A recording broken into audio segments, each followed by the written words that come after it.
Part 4.2, Surah An-Nisa, the women. Assalamu alaikum, welcome back with Sufi Essence with Hammad Syed. And for men is a share of what the parents and close relatives leave.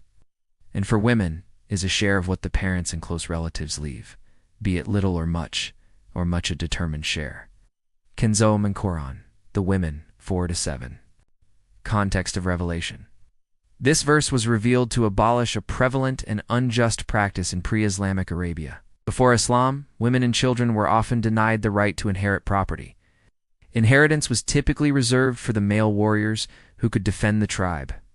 This verse is a revolutionary declaration that fundamentally restructures the system of inheritance, establishing a clear and divine legal right for women to a share of the deceased's property.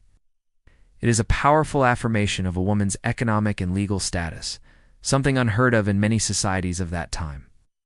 This is a foundational legal verse that serves as a prelude to the detailed rules of inheritance that follow in the surah. Explanation. This verse is a profound statement of divine justice and spiritual equality. The phrase, "and for men," is a share of what the parents and close relatives leave. "And for women" is a share of what the parents and close relatives leave. It's a declaration that the right to inheritance is a universal and inalienable right, granted by Allah to both men and women. The verse does not differentiate based on gender, but establishes a singular principle for both.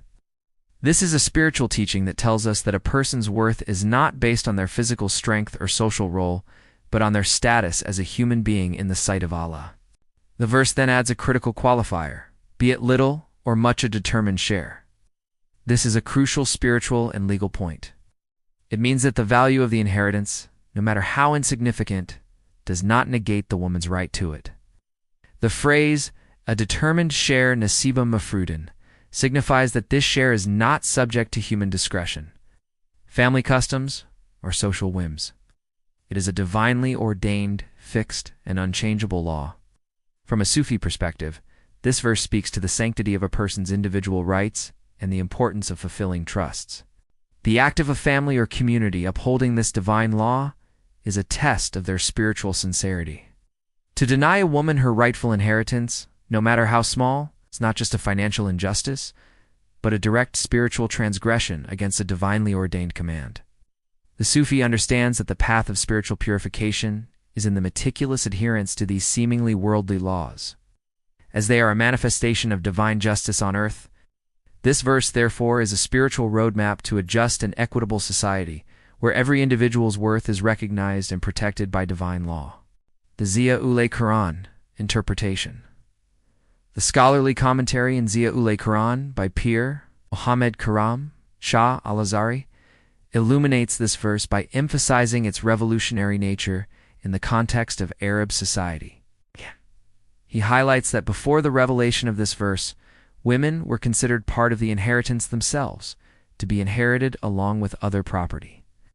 The commentary explains that this verse serves as a fundamental pillar of Islamic jurisprudence, establishing women's right to property and financial independence. Pir Muhammad Karam Shah al-Azhari also delves into the spiritual significance of the phrase, "a determined share." He explains that this is a trust from Allah, and that to violate this trust is to violate a divine command. He emphasizes that the punishment for such an act is not only legal but also spiritual, for a person who denies another's rightful inheritance is denying the justice of Allah. The commentary frames this verse as a testament to the comprehensive and compassionate nature of Islam, which legislates to protect the most vulnerable members of society. Hadith. The Prophet Muhammad, peace be upon him, taught about the importance of women's rights to inheritance and the severe spiritual consequences of denying them. He taught, "Indeed, Allah has given every possessor of a right his right, so there is no will for an heir." This hadith highlights the spiritual principle of this verse, that the law of inheritance is fixed, and that any attempt to circumvent it through a will to favor some heirs over others is a transgression. The Prophet Muhammad, peace be upon him, also taught, "Whoever usurps the land of someone else, even to the extent of a handspan, Allah will put around his neck a collar from 7 earths on the day of resurrection." While this hadith is specific to land, its principle can be applied to any act of usurpation of another's rightful inheritance. It underscores the immense spiritual weight of denying a person their rights and the severe punishment that awaits the transgressor on the day of judgment. The Prophet, peace be upon him, also instructed his companions to learn and teach the laws of inheritance, as he called it half of knowledge, signifying its immense importance in the social and legal fabric of the community. And when the relatives and the orphans and the needy are present at the time of the division of inheritance, give them something from it, and speak to them words of kindness. Kanzul Iman, Quran, the women, 4-8. Context of revelation.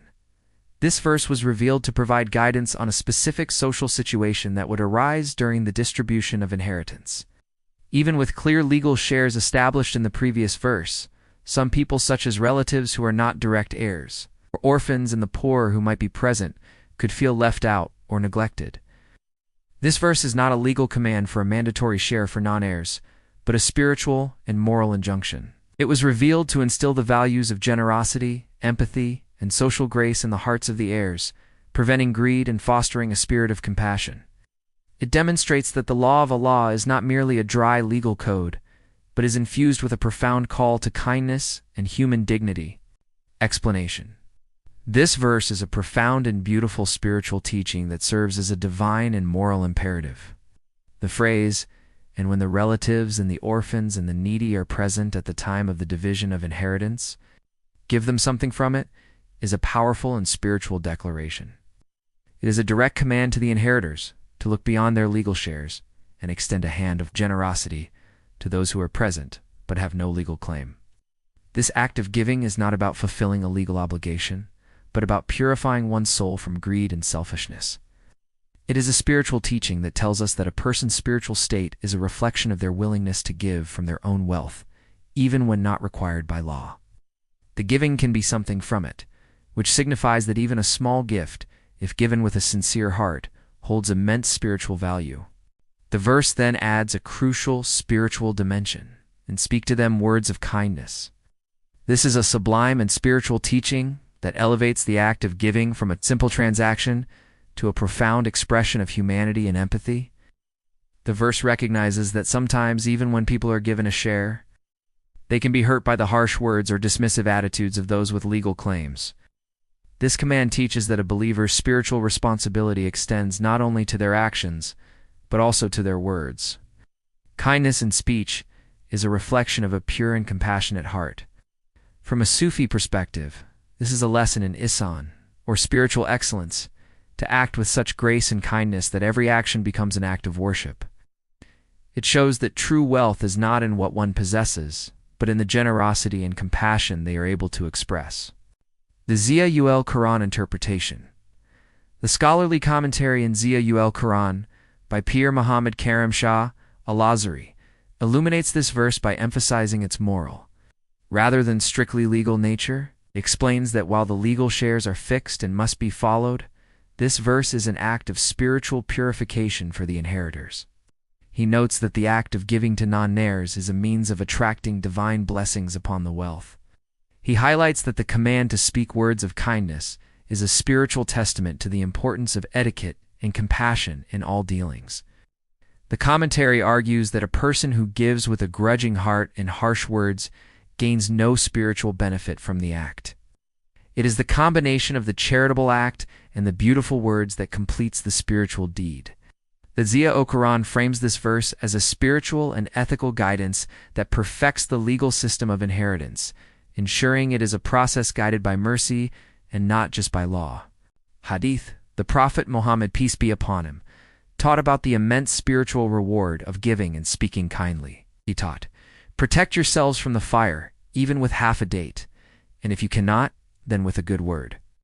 This hadith highlights the spiritual principle of this verse. Even the smallest act of charity and the kindest of words can serve as a shield against spiritual punishment. The Prophet Muhammad, peace be upon him, also taught, "Charity extinguishes sins as water extinguishes fire." This teaching reinforces the spiritual value of giving to the needy, as it is a powerful means of seeking forgiveness and purifying the soul, aligning perfectly with the spirit of the verse. And let those guardians fear who, if they left there behind them weak offspring, would fear for them. So let them fear Allah and speak words of appropriate advice. Quran, the women, 4-9. Context of revelation. This verse was revealed to serve as a powerful spiritual and ethical warning to guardians. It builds upon the previous verses concerning the care of orphans and the distribution of inheritance. It was revealed to provide a direct and compelling argument to those who might be tempted to abuse the trust of an orphan, a reminder to them of their own mortality and the fate of their own children.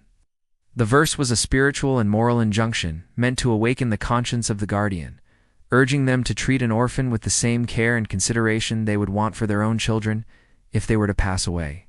Explanation. This verse is a profound and beautiful spiritual teaching. The phrase, "And let those guardians fear who, if they left there behind them weak offspring, would fear for them," is a powerful and spiritual declaration. It is a direct command to the guardian to use empathy as a spiritual tool. It forces a person to project their own vulnerability onto the orphan they are entrusted with. This is a spiritual teaching that tells us that a person's spiritual state is a reflection of their ability to feel compassion for others and to act on that compassion. The verse is an emotional and spiritual plea, asking guardians to put themselves in the shoes of the orphan's deceased parents.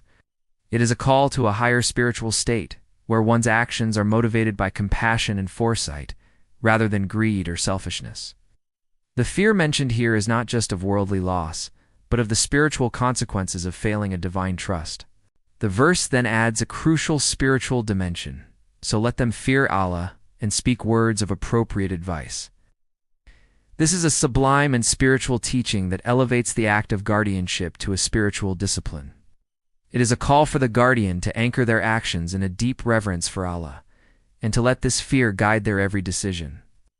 The command to speak words of appropriate advice means that the guardian's role is not just to manage finances, but also to provide sound, spiritual, and moral guidance to the orphan. From a Sufi perspective, this is a lesson in spiritual parenthood. The guardian is called to nurture the orphan not just physically, but spiritually, guiding them with wisdom and kindness.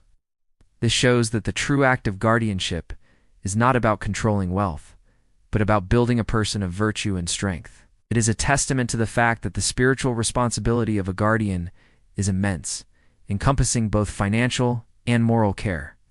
The Quran interpretation.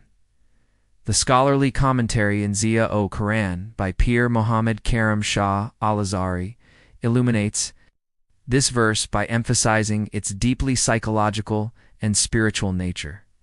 He explains that the verse's purpose is to instill in the guardian a sense of divine justice by making them reflect on their own mortality.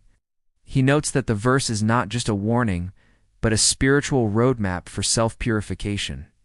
It teaches that the spiritual health of a community is dependent on how it treats its most vulnerable members. He highlights that the command to fear Allah is the ultimate spiritual motivation, as it is a constant reminder that all actions are observed by the divine. He also explains that appropriate advice is a term that encompasses all forms of guidance, whether it be spiritual, financial, or emotional. The Quran frames this verse as a spiritual and ethical guidance that perfects the legal system of inheritance, ensuring it is a process guided by mercy and not just by law. Hadith. The Prophet Muhammad, peace be upon him, taught about the immense spiritual reward of raising a righteous child, whether one's own or an orphan. He taught, when a person dies, all their deeds cease except for three: a continuing charity, beneficial knowledge, or a righteous child who prays for them. This hadith highlights the spiritual principle of this verse, that a person's legacy is not just in their wealth, but in the spiritual strength of the children they leave behind. By caring for an orphan and guiding them, a guardian is essentially ensuring a part of their own legacy is spiritually secure. The Prophet Muhammad, peace be upon him, also taught, "I and the sponsor of an orphan will be in paradise like this," and he held his index and middle fingers together, showing their close proximity. This hadith reinforces the immense spiritual reward for those who fulfill this duty, linking the act of guardianship to the highest stations of spiritual proximity to the divine. Indeed, those who devour the properties of orphans unjustly are only consuming into their bellies fire, and they will enter a blazing fire. Kanzul Iman. Quran, the women, for 10. Context of revelation. This verse was revealed to serve as a powerful and final warning against the exploitation of orphans. It was a direct response to the prevalent injustice in society, where guardians would consume the wealth of those under their care. The verse provides a direct, vivid, and terrifying spiritual consequence, transforming a seemingly worldly act of financial injustice into a spiritual crime of the highest order. It was a moral and spiritual injunction meant to instill fear of Allah and to make clear that the worldly gain from such an act is nothing compared to the eternal punishment that awaits. Explanation. This verse is a profound and beautiful spiritual teaching. The phrase, "Indeed, those who devour the properties of orphans unjustly are only consuming into their bellies fire," is a powerful and spiritual declaration. It is not a metaphor. It is a spiritual reality. The act of unjustly consuming an orphan's wealth is spiritually transformed into consuming the very essence of hellfire. This is a spiritual teaching that tells us that a person's spiritual state is a reflection of their innermost intentions and actions. The injustice is so grave that it corrupts the very soul of the wrongdoer, and the punishment is a direct result of the nature of the crime. The verse then adds a crucial spiritual dimension, and they will enter a blazing fire. This is a sublime and spiritual teaching that elevates the act of guardianship to a spiritual discipline. It is a direct warning of the ultimate fate of those who betray a divine trust. From a Sufi perspective, this is a lesson in the immediate and profound spiritual consequence of injustice. The act of eating the forbidden wealth is an immediate spiritual poison, and the final destination is its physical manifestation in the form of a blazing fire. It shows that the worldly act of greed has an eternal spiritual repercussion. The Zia ul-Quran interpretation. The scholarly commentary in Zia ul-Quran by Pir Muhammad Karam Shah al-Azhari illuminates this verse by emphasizing its deeply psychological and spiritual nature. He explains that the verse's purpose is to instill in the wrongdoer a sense of divine justice by transforming the act of consumption into an act of self-destruction. He notes that the verse is not just a warning, but a spiritual roadmap for self-purification. It teaches that the spiritual health of a community is dependent on how it treats its most vulnerable members. He also explains that the punishment of a blazing fire is a direct consequence of the lack of spiritual awareness and compassion. The Zia ul-Quran frames this verse as a spiritual and ethical guidance that perfects the legal system of inheritance, ensuring it is a process guided by mercy and not just by law. Hadith. The Prophet Muhammad, peace be upon him, taught about the 7 deadly sins, and among them he mentioned consuming the property of an orphan. This hadith highlights the spiritual principle of this verse, that a person's spiritual state is a reflection of their ability to avoid these grave transgressions. The Prophet Muhammad, peace be upon him, also taught, "I will be the enemy of a person who breaks a promise given on my behalf on the day of resurrection, and one who sells a free person and consumes his price, and one who hires a laborer and takes his full work from him, but does not pay him his wage." While these are different acts of injustice, they all fall under the same spiritual principle, the immense spiritual weight of violating a trust and consuming what is not rightfully one's own. Summary. In this second part of our exploration of Surah An-Nisa, we have delved into the profound legal and spiritual principles governing wealth, justice, and compassion. We began with verse 4-7, which revolutionized the social fabric of its time by establishing the divinely ordained and inalienable right of both men and women to a share of inheritance. Verse 4-8 then added a crucial layer of spiritual and moral guidance, urging inheritors to extend a hand of kindness and generosity to non-heirs, reminding us that the law of Allah is perfected by mercy.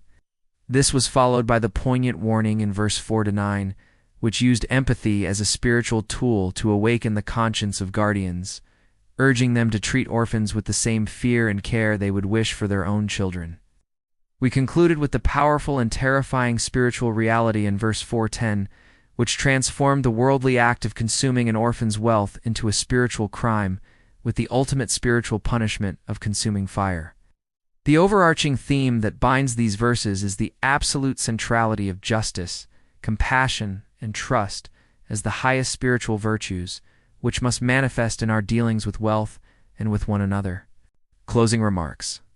May Allah bless you with ilm yaqeen and a profound love for His Prophet and for the path of spiritual purification. May we all be granted the grace to act upon the wisdom of the Quran and to live lives that reflect its principles of justice. compassion, and divine love. Amin.